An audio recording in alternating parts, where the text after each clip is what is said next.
যে নির্বাচনে প্রশাসন কতটা নিরপেক্ষ থাকবে এখন আমি শঙ্কা প্রকাশ করছি। জাতীয় নাগরিক পার্টি এনসিপি কুমিল্লা ৪ অর্থাৎ দেবিদ্বার থেকে আমাকে মনোনয়ন দিয়েছে। আমি গত 29শে ডিসেম্বর সেটি সাবমিট করেছিলাম। আজকে মনোনয়ন বাছাই হয়েছে এবং প্রাথমিকভাবে মনোনয়নটিকে বৈধ ঘোষণা করা হয়েছে।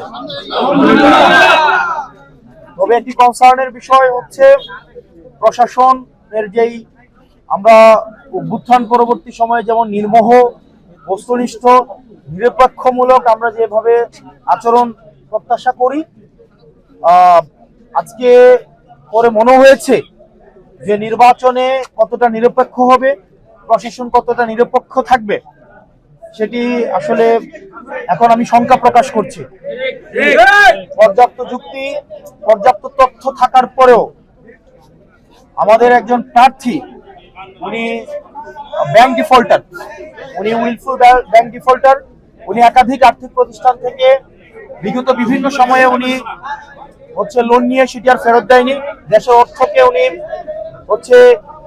তছরুফ করেছেন এবং ব্যাংক ডিফল্টার হওয়া সত্ত্বেও উনি সেটিকে এই তথ্যটি যখন গোপন করে এবং হাইকোর্ট স্টে দেওয়ার তথ্যটি যখন গোপন করে এটি ব্যক্তিগত তথ্য গোপনের পর্যায়ে পড়ে এবং আমাদের নির্বাচনী আচরণ যে বিধিমালা রয়েছে সেখানে স্পষ্ট উল্লেখ আছে কোন প্রার্থী যদি ইচ্ছাকৃতভাবে তার তথ্য গোপন করে হলফনামে উল্লেখিত তাহলে সেটি তার প্রার্থিতা বাতিলের যে বিধান রয়েছে। কিন্তু আমরা দেখতে পেয়েছি প্রশাসনের কাছে আমরা পর্যাপ্ত তথ্য প্রমাণ এবং যুক্তি উপস্থাপন করার পরেও সেখানে প্রশাসন কতটা নিরপেক্ষ আচরণ করতে পেরেছে সেটি আসলে প্রশ্নবিদ্ধ। তো আমরা এখনো প্রত্যাশা করি, কিন্তু প্রশাসন আমাদের কাছে মনে হয় একটা বিএনপির দিকে ঝুঁকে গিয়েছে। সহজ কথা, প্রশাসনের যে দ্বিচারিতামূলক আচরণ সেটি নিরপেক্ষ, সুষ্ঠু, অংশগ্রহণমূলক নির্বাচন কতটা হতে পারে সেটি নিয়ে আসলে আমরা শঙ্কা প্রকাশ করছি।